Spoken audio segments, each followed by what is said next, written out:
Individual EU governments rush to stave off the snowballing credit crisis, while leaders of the continent's largest economies fail to offer a rescue package. Just why are European leaders so divided over a disaster that's facing them all?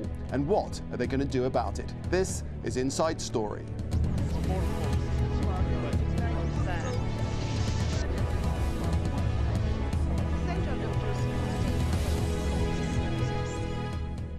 Hello, I'm Nick Clark and welcome to the programme. It's being felt from Berlin to Sydney. The world's financial crisis continues to spiral downwards.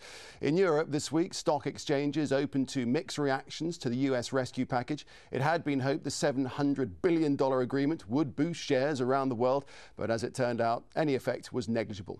In Germany, the government has been forced to follow several of its EU counterparts and bail out its second biggest mortgage lender before it collapsed. Hypo Real Estate is being saved with a $68.5 billion deal.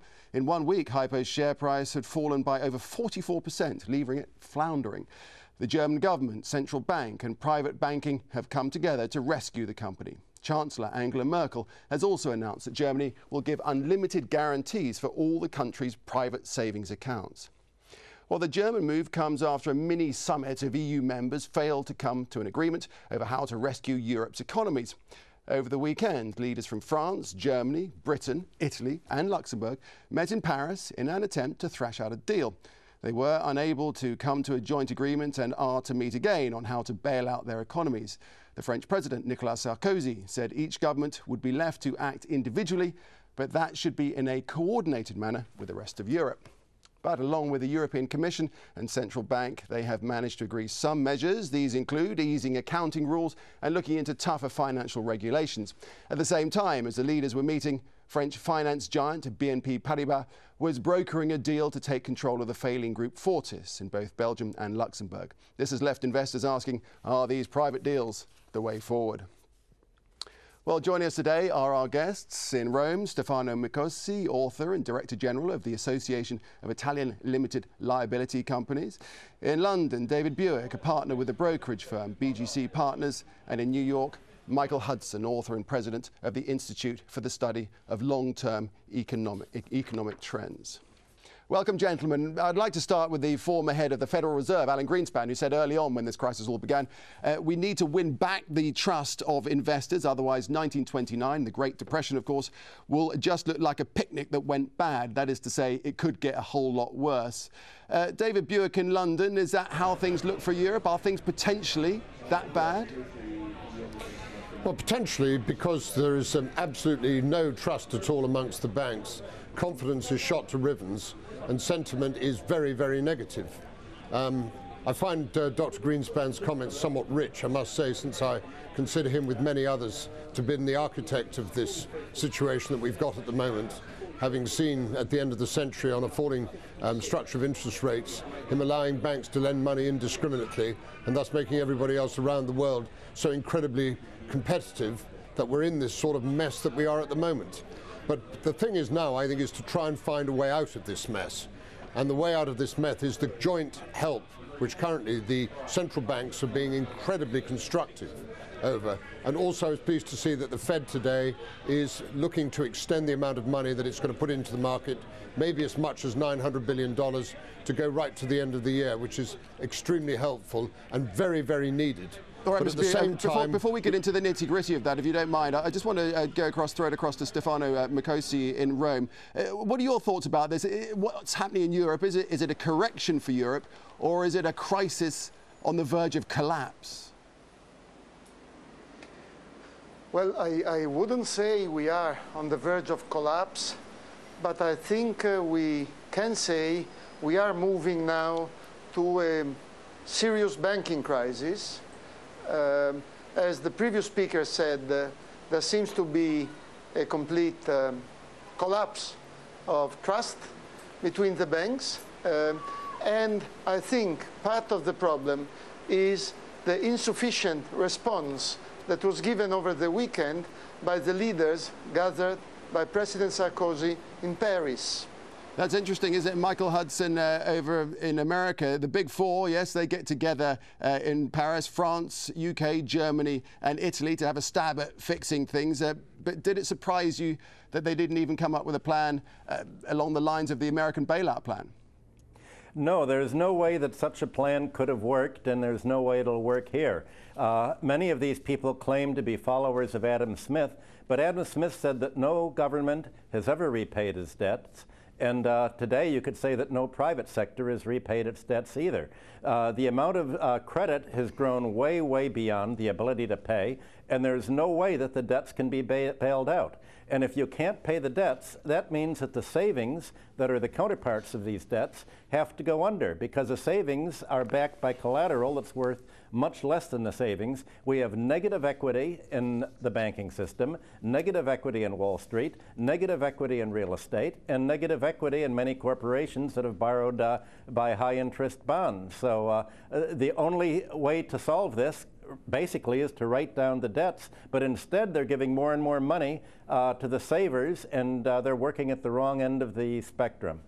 Meanwhile, Mr. Hudson, the IMF, the International Monetary Fund, is calling for Europe to forge a collective response. Is that the way forward, do you think? It sounds good in principle, but the question is, what kind of collective response? Probably the weakest part of Europe are the post-Soviet economies, and many economies, Hungary, the Baltic states, have been running a chronic trade deficit that they've been financing by borrowing foreign currency to fund real estate with. So what has financed their trade deficit is a real estate boom. Now that the real estate bubble has collapsed, there's no way that these countries can finance their structural trade deficits, and this makes the European situation unsolvable. It's not even a problem to be solved. The problem has a solution. What Europe has is a quandary. A quandary is a problem with no solution. Is that how you see it, Mr. Buick, that it's unsolvable? No, I don't.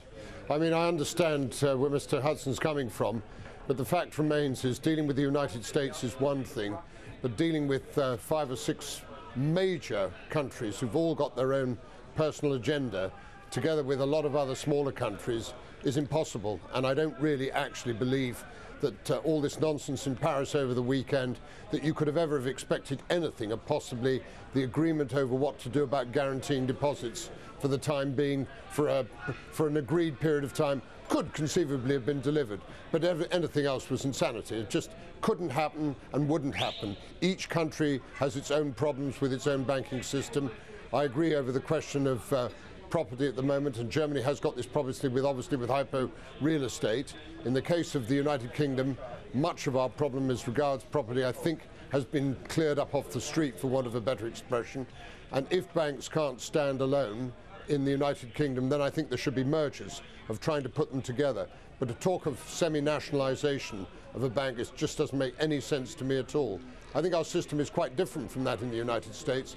I think the thing has grown in the United States, though I'd like some clarification from Mr. Hudson of having so many regional banks which have contributed to the demise via the Fannie Mae and Freddie Mac situation, which really has never given us a clear position of whether people were capable of borrowing money and capable of paying it back in the same breath. All right, well, you talked there of personal agendas. Mr. Mikosi, this mini-summit, so-called mini-summit, full of contradictions. On the one hand, all saying that Greece and Ireland acted irresponsibly by guaranteeing savings. Then, meeting over, Germany does it too. It's some U-turn from Angela Merkel, isn't it? But the key point I would like to make is that I completely disagree with both speakers that I've heard. Continental Europe has shown on several occasions that it is able to find cooperative solutions to cooperative problems. Now, the idea that you can avoid nationalization by playing the game as the last speaker said, this is ludicrous. The UK too has already nationalized banks, and banks are falling into the arms of the public sector all over Europe. So let's stop with the ideological garbage and concentrate on serious matters. Now, the key question is this. Large, cross-border, transnational European banks highly leveraged, cannot be rescued only by national governments. There is no way. It is nonsense, complete nonsense. Now, the one thing that, of course, you can do is a transnational European operation to meet a transnational European problems. The way to do it is obvious. You have today a complete lack of trust and the disappearance of the cross-border money market. What you need to do is a Europe-wide strong injection of capital into the large transnational banks of Europe. If the UK doesn't want to participate, we can live without it. They will handle the problem alone. But the key issue is that to handle behemoths like Deutsche Bank, like BNP Paribas, if the crisis comes to them, you will need definitely a European scheme, because no government has enough means and enough credibility to guarantee depositors across many countries. Let's just pass it on very briefly. The idea of a fund makes sense. Let's pass it on very briefly to Mr. Buick. I see you nodding in agreement there. I'm nodding in some agreement that the UK really wants no part of this, and I think this is absolutely right. But in regard to believing that Europe can actually coordinate a one system in order to accommodate all the banks who've got issues and problems, I think it's a wonderful idea in theory, but in practice, I think it's absolutely impossible to put in.